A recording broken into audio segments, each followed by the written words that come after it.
हम बात कर रहे थे द्विस्वर और त्रिस्वर की।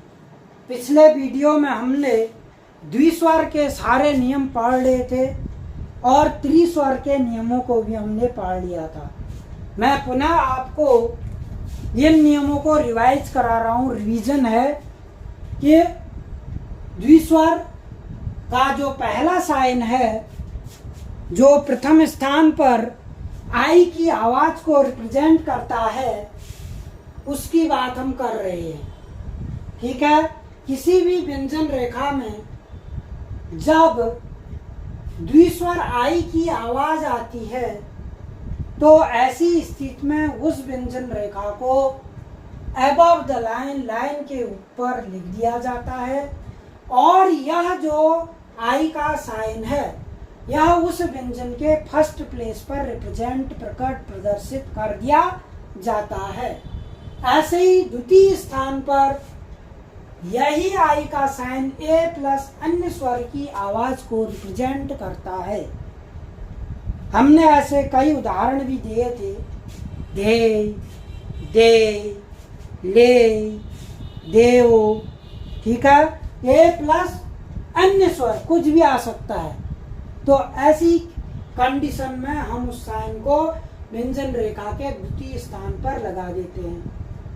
ऐसे ही यही साइन जब किसी व्यंजन रेखा पर ई प्लस अन्य स्वर की आवाज को रिप्रेजेंट करता है तो वह अधोमुखी और ऊर्ध्वमुखी व्यंजन रेखा लाइन को काटते हुए लेकिन समतल व्यंजन रेखा लाइन पर ही लिखी जाती है और उस व्यंजन रेखा के तृतीय स्थान पर आई का चिन्ह रख दिया जाता है।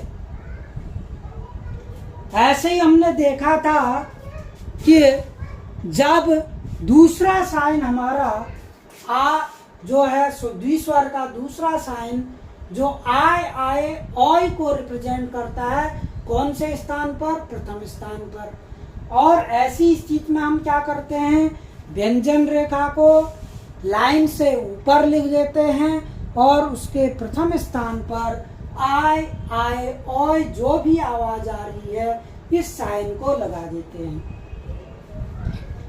ऐसे ही हमने देखा था कि इसी साइन को जब किसी व्यंजन रेखा पर ओ प्लस अन्य स्वर की आवाज आती है, ठीक है, जैसे हम कहें भैया बोए, खोया, आ ओ प्लस आ, तो ऐसी स्थिति में क्या करते हैं, हम उस व्यंजन रेखा को लाइन पर टच करके लिखते हैं और उसके द्वितीय स्थान पर यह साइन लगा दिया जाता है। ऐसे ही हम तीसरे स्थान पर भी देखते हैं, ऊ अथवा ऊ प्लस अन्य स्वर की आवाज आती है। ठीक है।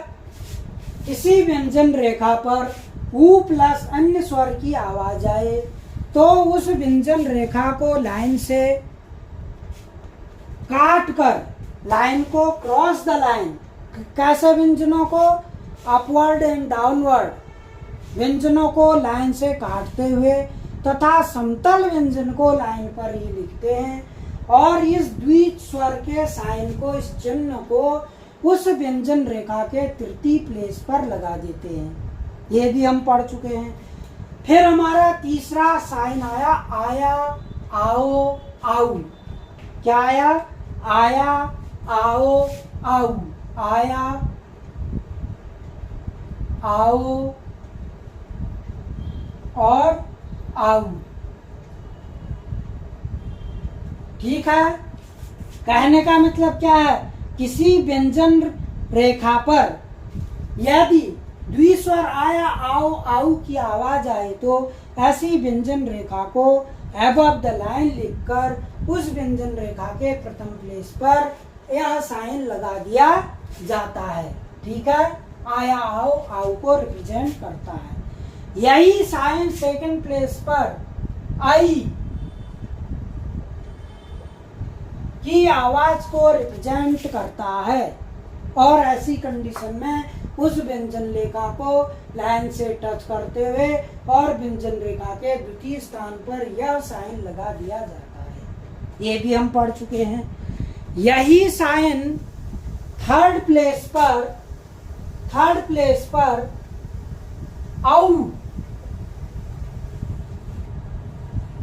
की आवाज को रिप्रेजेंट करता है। कहने का मतलब क्या है, ऐसी दशा में व्यंजन रेखा को अपवर्ड और डाउनवर्ड को लाइन से काटते हुए और हॉरिजॉन्टल को लाइन पर ही लिखते हैं और उसके तृतीय प्लेस पर यह साइन लगा दिया जाता है। तो ये हो गया भैया द्विस्वर।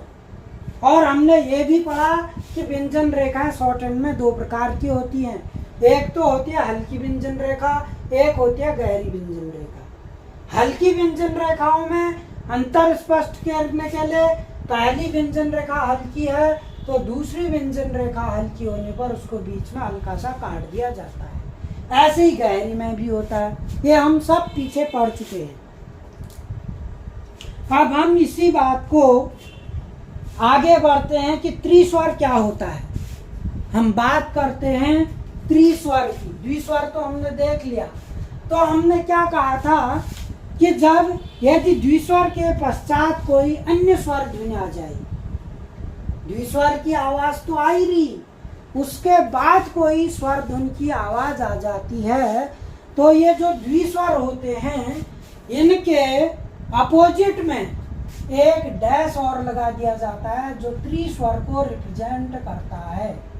ये ठीक है। जैसे आइए, क्या आएगा यहाँ पर, आ ई ए, तीन स्वर आ रहे हैं। ठीक है।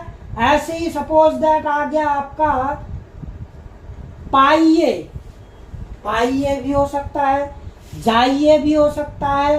ठीक है। रसोईया, ओ ई आ, ओ ई आ। ठीक है, रसोईया। ऐसे ही तृतीय प्लेस पर एसीआई, ए सी आ ई। ठीक है, एसी आई। और ऐसे ही मिठाइयाँ। ठीक है, तो तृतीय प्लेस पर भी वह त्रिस्वर के रूप में रिप्रेजेंट किया जाता है। ये हम पढ़ चुके हैं। अब हम इस चैप्टर में इसी अभ्यास में देखेंगे कि कुछ हमारे पास शब्द चिन्ह, शब्दाक्षर इत्यादि